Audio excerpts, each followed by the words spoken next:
Hello students, हम BSc first year के first paper की फर्स्ट यूनिट पढ़ रहे थे और उसमें हमने प्लाज्मा मेम्ब्रेन की स्ट्रक्चर, सेल वॉल की स्ट्रक्चर, माइटोकॉन्ड्रिया को हमने कंप्लीट कर लिया, न्यूक्लियस को कंप्लीट कर लिया और आज हम हमारा अगला टॉपिक हरित लवक पढ़ने जा रहे हैं। हमारे जो सिलेबस में हरित लवक की संरचना और उसके कार्यों के बारे में है और उसकी संरचना की बात करें तो उसकी अल्ट्रा स्ट्रक्चर पर क्वेश्चन आते हैं। हम हरित लवक को डिटेल में पढ़ेंगे। हम शुरू करते हैं लवक से। लवक यानी कि प्लास्टिड। प्लास्टिड किन में मिलते हैं? प्लांट्स में। ये एनिमल्स में नहीं पाए जाते। और जो प्लास्टिड हैं वो 3 प्रकार के होते हैं। पहला है क्रोमोप्लास्ट। देखो, प्लास्ट वर्ड बना है लवक के लिए। क्रोमो, जहाँ पर भी रंग की बात की जाएगी वहाँ क्रोमो लगता है, तो क्रोमो रंग यानी कि वर्ण, और ये हो गया वर्णी लवक। दूसरा होता है क्लोरो और प्लास्ट। क्लोरो वर्ड है, ये क्लोरोफिल से लिया गया, और ये हो गया हरित लवक, ऐसा लवक जिसमें क्लोरोफिल मिले। और तीसरा है ल्यूकोप्लास्ट, ऐसा प्लास्टिड जिसमें कोई रंग नहीं है, अवर्णी लवक। तो इस प्रकार 3 प्रकार के लवक होते हैं। अब क्रोमोप्लास्ट क्या है, क्लोरोप्लास्ट क्या है और ल्यूकोप्लास्ट क्या है, इसके बारे में हम थोड़ी सी चर्चा कर लेते हैं। सबसे पहले हम बात कर रहे हैं क्रोमोप्लास्ट की।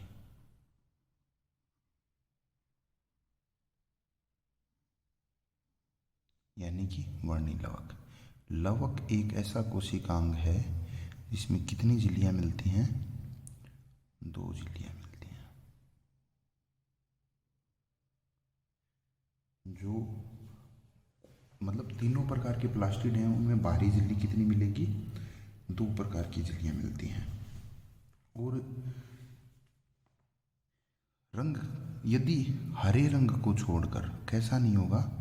हरा नहीं हो, उसके अलावा अन्य किसी भी कलर की संरचना दिखाई दे रही है तो वह किसके कारण है? क्रोमोप्लास्ट के कारण। एग्जाम्पल देखते हैं। जो फल हैं उनकी भित्ति, फल भित्ति अलग अलग कलर की देखने को मिल जाएगी। तो ये अलग अलग ये कलर कौन प्रदान कर रहा है? ये क्रोमोप्लास्ट प्रदान कर रहा है। ऐसे ही हम फ्लावर की बात कर सकते हैं। पुष्प, पुष्प भी हमें अलग अलग प्रकार के देखने को मिलते हैं, लेकिन वो जो पुष्प होते हैं वो क्रोमोप्लास्ट के कारण अपना कलर प्राप्त नहीं करते। वो मेनली अलग प्रकार के जो जल में घुलने वाले वर्णक होते हैं उससे अपना रंग प्राप्त करते हैं। और वो जो जल में घुलने वाला जो वर्णक होते हैं वो कहाँ घुले रहते हैं? कोशिका रस में। कोशिका रस क्या है? Cell sap. हमने इसके बारे में बात पहले की थी, कोशिका रस के बारे में। उसके अंदर कुछ वर्णक हैं जैसे कि एंथोसाइनिन, ठीक है, एंथोसाइनिन, इस प्रकार के वर्णक घुले रहते हैं। तो पुष्पों का रंग मुख्यतः किसके कारण है? एंथोसाइनिन वर्णक के कारण। जो वर्णक किसमें घुला रहता है? जल में घुलनशील वर्णक होता है ये, और यह कोशिका रस में घुला रहता है। उसके कारण फ्लावर हमें अलग अलग कलर के दिखाई देते हैं। लेकिन हम पौधे की, जैसे कुछ पौधों की जो पत्तियां हैं उसमें हम देखेंगे कि अलग प्रकार के, कहीं रेडिश रेडिश दिखाई दे रहा है, पत्तियों में ऐसा हो सकता है, ठीक है। हम फ्लावर पेटल्स की बात नहीं कर रहे हैं, हम जो सामान्य कई ऐसे प्लांट्स देखने को मिलेंगे जिसमें कुछ रंगीन से आकार वाली पत्तियां भी देखने को मिल जाती हैं। तो ये जो कलर है ये किसके कारण है? ये क्रोमोप्लास्ट के कारण। इसके अलावा हम फल देखते हैं, उन फलों की जो भित्ति होती है वो भित्ति भी किसके कारण मिलेगी हमें? क्रोमोप्लास्ट के कारण। अब हो सकता है कच्चा फल होता है, वह प्रारंभ में कैसा दिखाई देगा? हरा। तो हरे रंग का जो प्लास्टिड होता है, लवक होता है, वह कौन है? हरित लवक। और जैसे ही फल पका उसने कुछ कलर ले लिया, मान लो लाल ले लिया। हम टमाटर की बात कर लेते हैं। टमाटर का जो कच्चा फल होता है वह हरा होता है, क्योंकि उसकी फल भित्ति में कौन है, हरित लवक। और जब वह परिपक्व होता है तब हरित लवक किस में चेंज हो गया, वर्णी लवक में। ठीक है, यह लवक जो हैं वो एक से दूसरे में परिवर्तित हो सकते हैं। तो हरित लवक से क्रोमोप्लास्ट बन जाएगा, लेकिन क्रोमोप्लास्ट या हरित लवक की बात करें तो नहीं बनेगा। तो इस प्रकार का डेवलपमेंट हमें देखने को मिलता है। अब ये इसका जो कलर होगा वो किसके कारण होगा, इसमें वसा में विलय होने वाले वर्णक। देखो, हमें वर्णक शब्द को समझना होगा। वर्णक क्या है, पिगमेंट क्या होता है, यह कोई रंग का कण है, ऐसे समझिए आप, रंगीन कण, वो कहलाएगा वर्णक। अब जो पिगमेंट हैं वो वसा विलेय हैं। अब इसके अंदर कुछ झिल्लीनुमा संरचनाएं हैं, और उन झिल्लियाँ किसकी बनी होंगी, फॉस्फोलिपिड की। उसके अंदर कुछ कलर वाले सबस्टेंट भरे हुए हैं, और उसके कारण ये हरित लवक को, ये जो क्रोमोप्लास्ट है, वर्णी लवक है, यह इसने मान लो लाल रंग ले लिया। कैसा, लाल। अब ये लवक जिस कोशिका में मिलेगा, मान लो ये कोशिका, इस कोशिका के अंदर ऐसे 2-3 लवक हैं, और कौन से वाले, क्रोमोप्लास्ट। तो यदि हम इस कोशिका को बाहर से देखेंगे तो इसके कारण ये जो क्रोमोप्लास्ट है ये रेड कलर का दिखाई दे रहा है।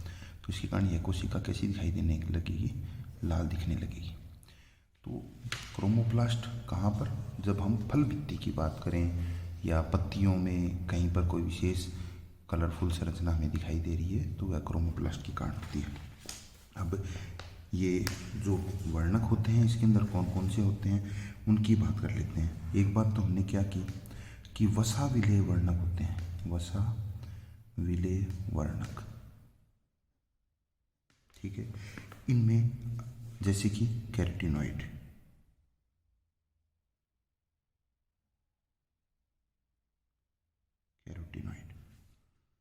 इसके भी एग्जाम्पल ये 2 टाइप के हैं मेनली, कैरोटीन और ज़ैंथोफिल, ल्यूकोपीन, इस प्रकार के बहुत सारे होते हैं।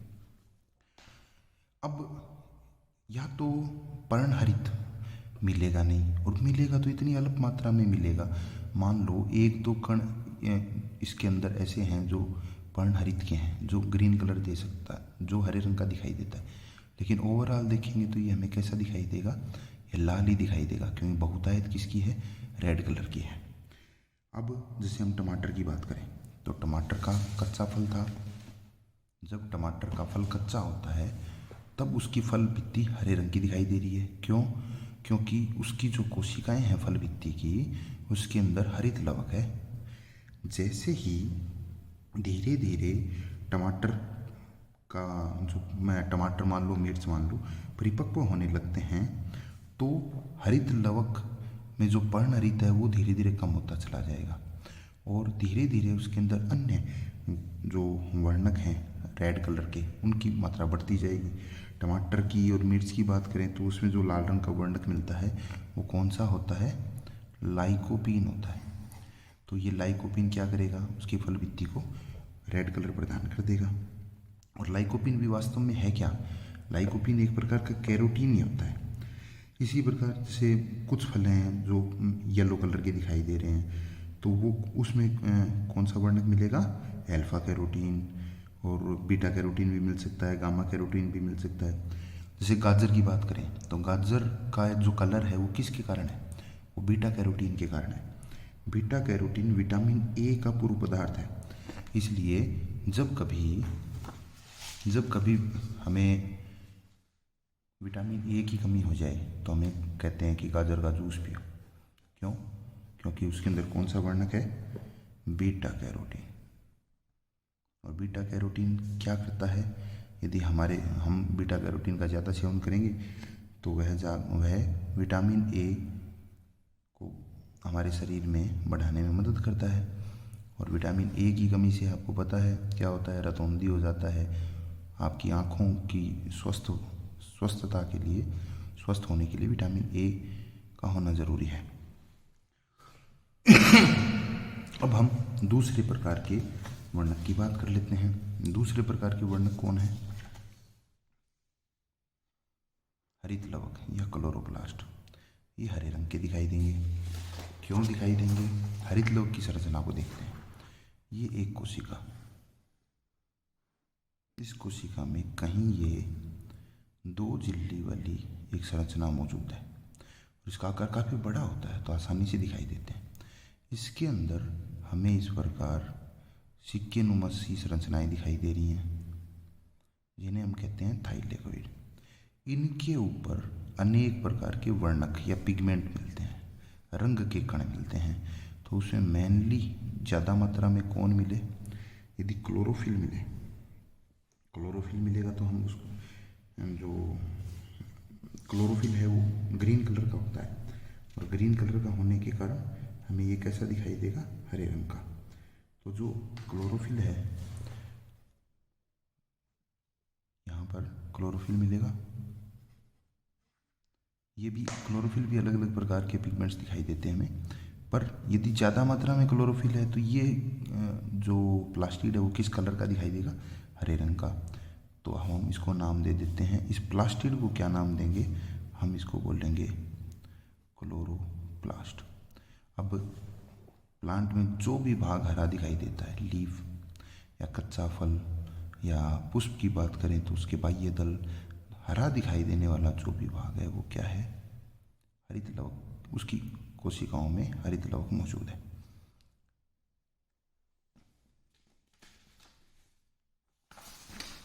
तीसरे प्रकार के होते हैं ल्यूकोप्लास्ट, यानी कि अवर्णी लवक। ऐसे लवक जिनमें रंग के कण नहीं पाए जाते, तो ऐसे प्लास्टिड क्या कहलाएंगे? ऐसे लवक क्या कहलाएंगे? ल्यूकोप्लास्ट कहलाएंगे। तो यदि रंग के कण नहीं पाए जाते तो उनमें क्या पाया जाता है? उनमें फूड स्टोर किया जाता है। क्या किया जाता है? फूड स्टोर, भोजन को संग्रह किया जाता है।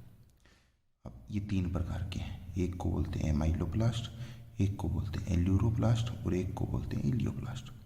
यदि जो स्टोर किया गया फूड स्टार्च के रूप में है तो ऐसा ल्यूकोप्लास्ट या ऐसा प्लास्टिड या ऐसा अवर्णी लवक एमाइलोप्लास्ट कहलाएगा। और यदि स्टोर किया गया फूड प्रोटीन के रूप में है तो ऐसा जो प्लास्टिड है वह एल्यूरोप्लास्ट कहलाएगा। और यदि फैट के रूप में है तो इलियोप्लास्ट कहलाएगा। इसकी संरचना भी कैसे होगी? मान लो इसी कोशिका के अंदर कोई अवर्णी लवक भी मौजूद है। ये क्या करेगा? वही 2 झिल्ली से घिरा हुआ है।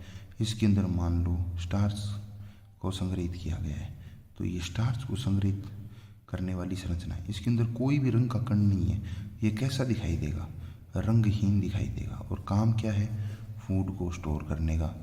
अब पौधे के बहुत से भाग हैं जो हमें हरे नहीं दिखाई देते। जैसे किसी प्लांट का हम स्टेम लेते हैं, तना लेते हैं। ये रहा किसी प्लांट का तना है, इसके अंदर, और वो हरा दिखाई दे रहा है। तो इसकी बाहरी बाउंड्री पर जो सेल्स मौजूद हैं, उन सेल्स के अंदर जो लवक मिलेगा वो किस प्रकार का लवक मिलेगा? वो हरित लवक प्रकार का लवक मिलेगा। लेकिन बीच में पाई जाने वाली कोशिकाएं हरी नहीं है। तो वो हरी नहीं है, क्यों नहीं है? क्योंकि उसके अंदर किस प्रकार का प्लास्टिड मिल रहा है? अवर्णी लवक, अवर्णी लवक या ल्यूरोप्लास्ट मिल रहा है, ल्यूकोप्लास्ट मिल रहा है। तो अवर्णी लवक हो गया। अब हम देखेंगे कि ये जिस प्रकार हमने माइटोकॉन्ड्रिया के बारे में देखा कि उसका विकास कैसे हुआ, उसी प्रकार हम क्लोरोप्लास्ट या हरित लवक के विकास को देखेंगे, जो हम नेक्स्ट वीडियो में पढ़ने वाले हैं। Thank you.